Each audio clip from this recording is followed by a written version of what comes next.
জন্ম ভারতের মাটিতে, ভারতের জাতীয় সঙ্গীত মুখস্থ, ভারতীয় পরিচয় বুকে নিয়ে বড় হওয়া এক প্রজন্ম। তবুও শুধু নামের জন্য, ধর্মের জন্য এদের উপরই বারবার উঠে আসে এক প্রশ্ন, তুই কি সত্যিই ভারতীয়?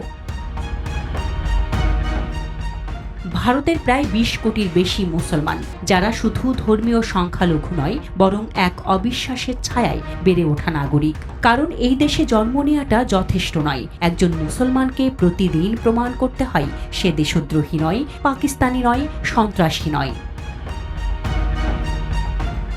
একটা বোমা বিস্ফোরণ হলেই প্রথম সন্দেহ যায় মোহাম্মদ আরিফ বা রেহমানের দিকে। নামটা শুনেই মিডিয়া দাগ দিয়ে দেয় জঙ্গি, দেশদ্রোহী। তারপর বছরের পর বছর মামলা চলে, শেষে প্রমাণ হয় সে নির্দোষ। কিন্তু ততদিনে সে হারিয়েছে পরিচয়, ইজ্জত আর বিশ্বাস।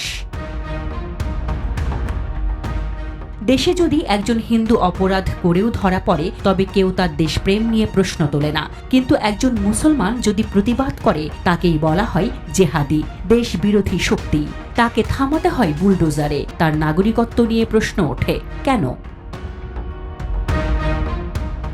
স্কুলে নামাজ পড়লে তা বিষয় হয়ে যায় জাতীয় বিতর্কে। হিজাব পড়লে বলা হয় এটা দেশের সংস্কৃতির বিরুদ্ধে। নিজের ধর্ম পালনও আজ হয়ে গেছে রাষ্ট্রীয় শত্রুতার প্রতীক। মজার কথা হলো, এই ভারতীয় মুসলমানরাই প্রতিবার ভোট দেয়, ভারতের উন্নয়ন চায়, দেশের ক্রিকেট টিমকে সাপোর্ট করে। তবুও তাকে বলা হয় ওরা, তাকে আলাদা করে রাখা হয় আইন, মিডিয়া আর সমাজে। একটা জাতির সবচেয়ে বড় অভিশাপ হলো যখন রাষ্ট্র নিজেই তার নাগরিকদের সন্দেহের চোখে দেখে। ভারতীয় মুসলমান এখন সমান অধিকার চায় না, সে শুধু চায় তাকে যেন আর প্রতিদিন ভারতীয় হতে প্রমাণ করতে না হয়।